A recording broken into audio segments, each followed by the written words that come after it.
ক্লাসে তোমাদের স্বাগত। আজকে আমি হিসাব বিজ্ঞান বিষয়ে লেনদেন চ্যাপ্টারটা নিয়ে আলোচনা করব।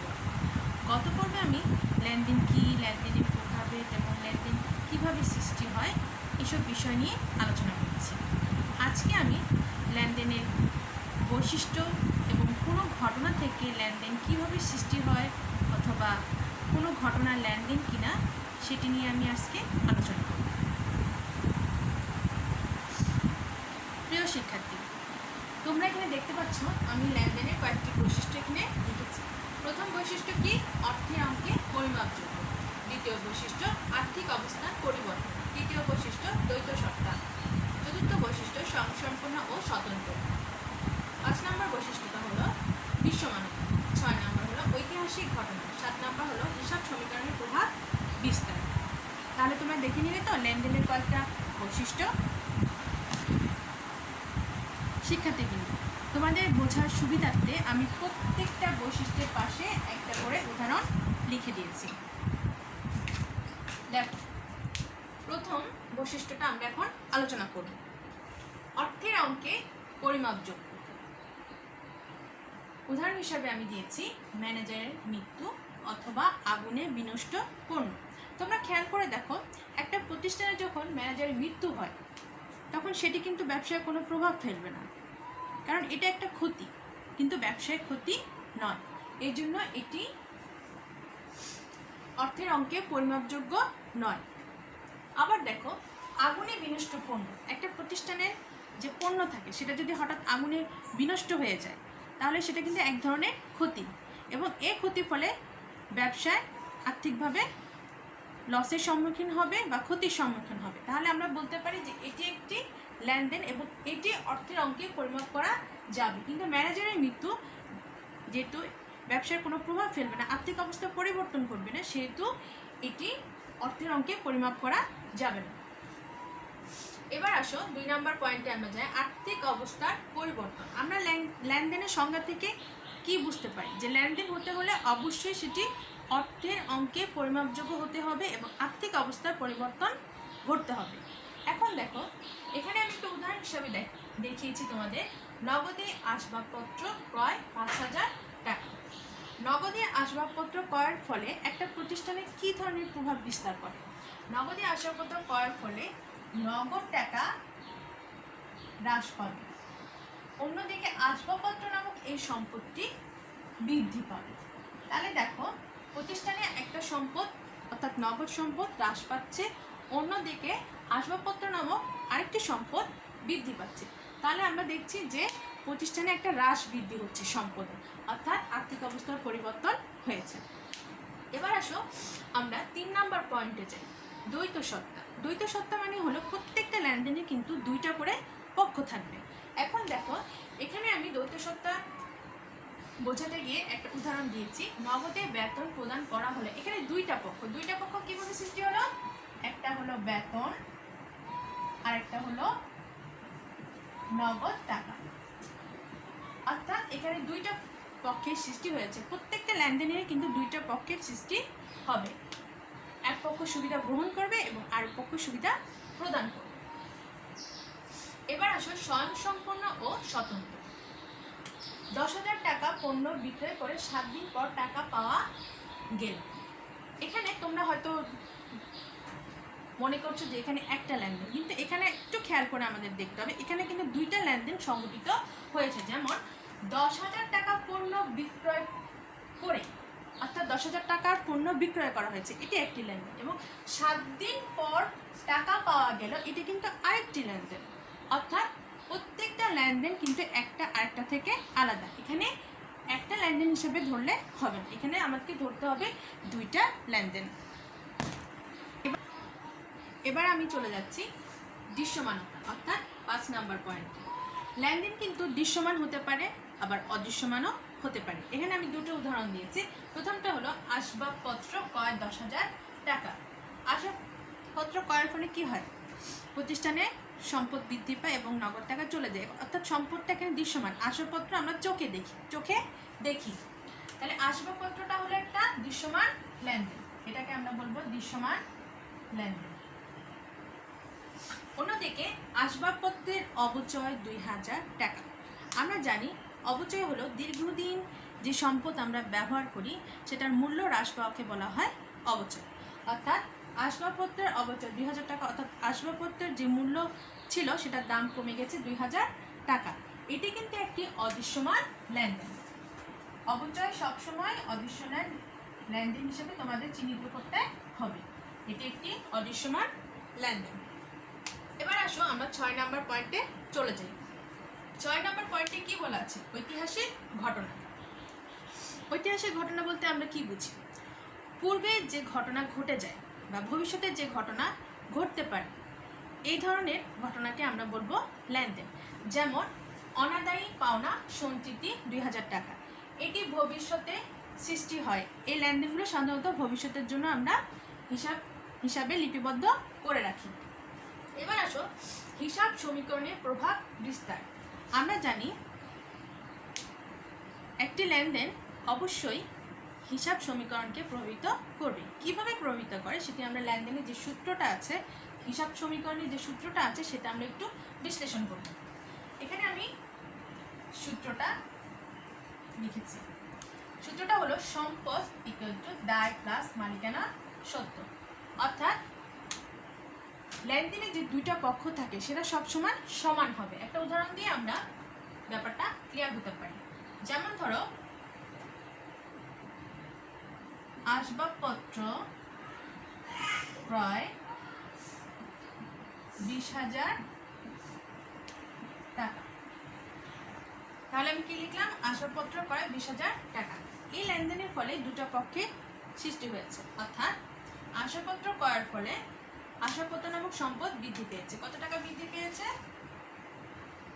20,000 টাকা বৃদ্ধি পেয়েছে। অন্যদিকে নগদ টাকা 20,000 টাকা হ্রাস পেয়েছে।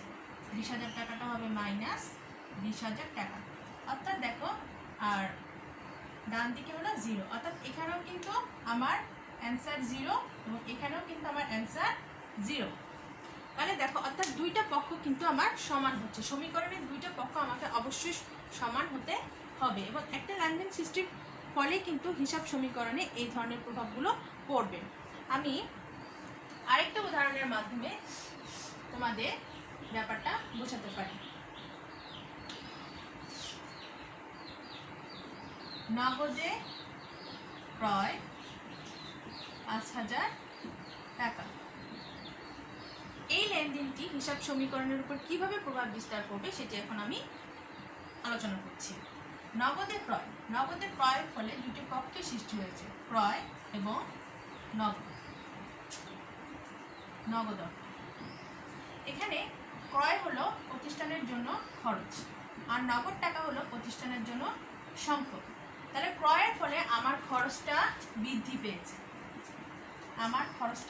পেয়েছে এবং নগদ অর্থ সম্পদ হ্রাস পেয়েছে। ক্রয়ের ফলে নগদ টাকা চলে গেছে প্রতিষ্ঠান থেকে।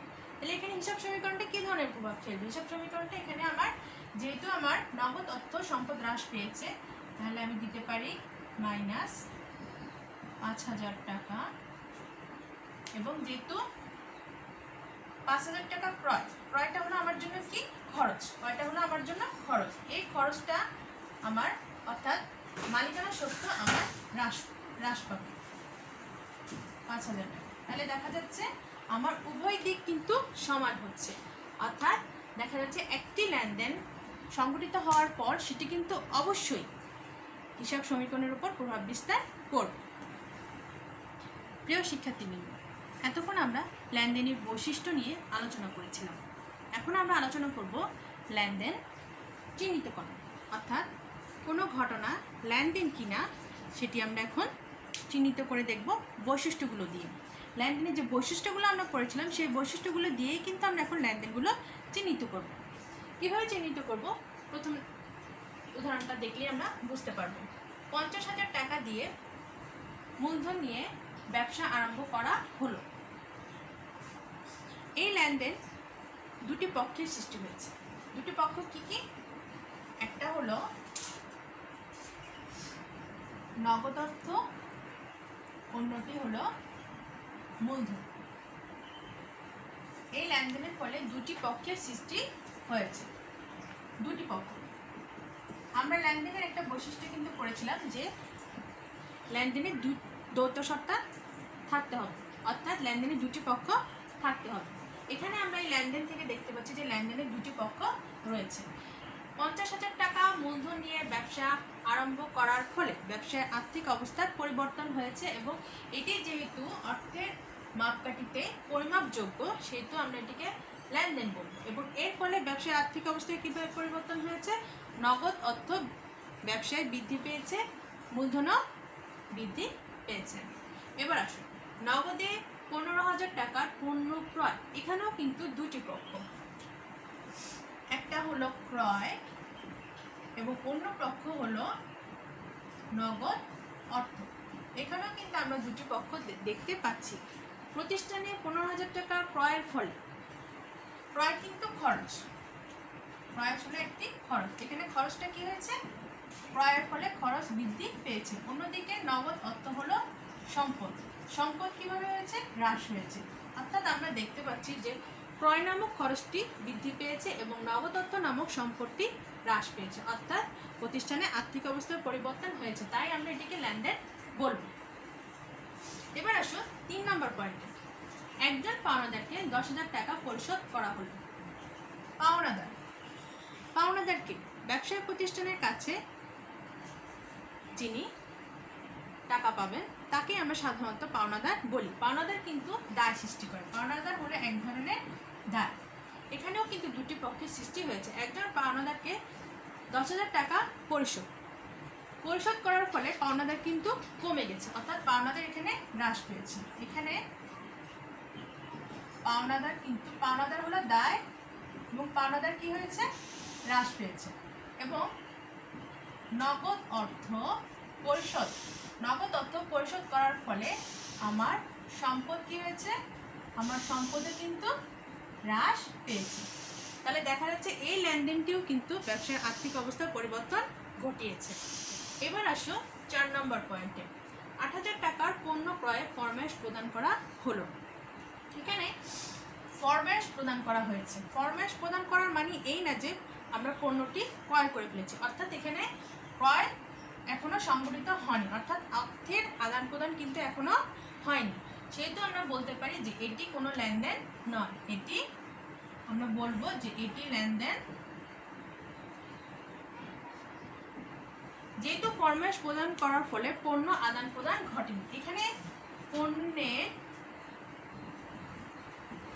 আদান প্রদান এখনো ঘটেনি, অর্থাৎ প্রতিষ্ঠান কোনো সুবিধা এখনো পায়নি, তাই এটি লেনদেন হতে পারে। এবার আসো 5 নম্বর পয়েন্টে।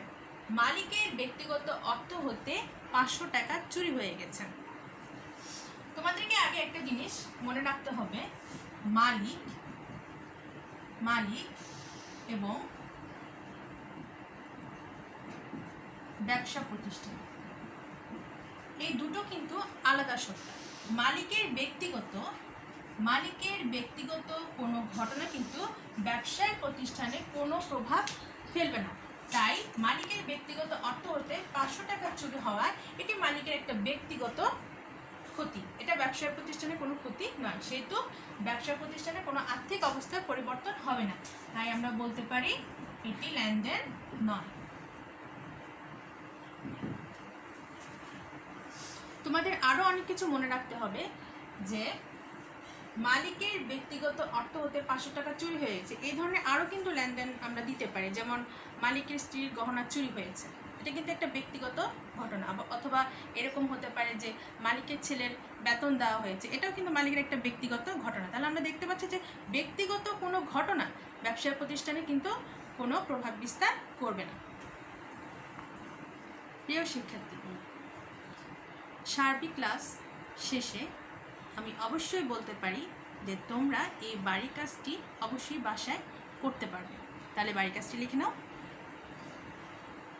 নিচে কোনো ঘটনা লেনদেন এবং কোনো ঘটনা লেনদেন নয় কারণ সহ ব্যাখ্যা করো।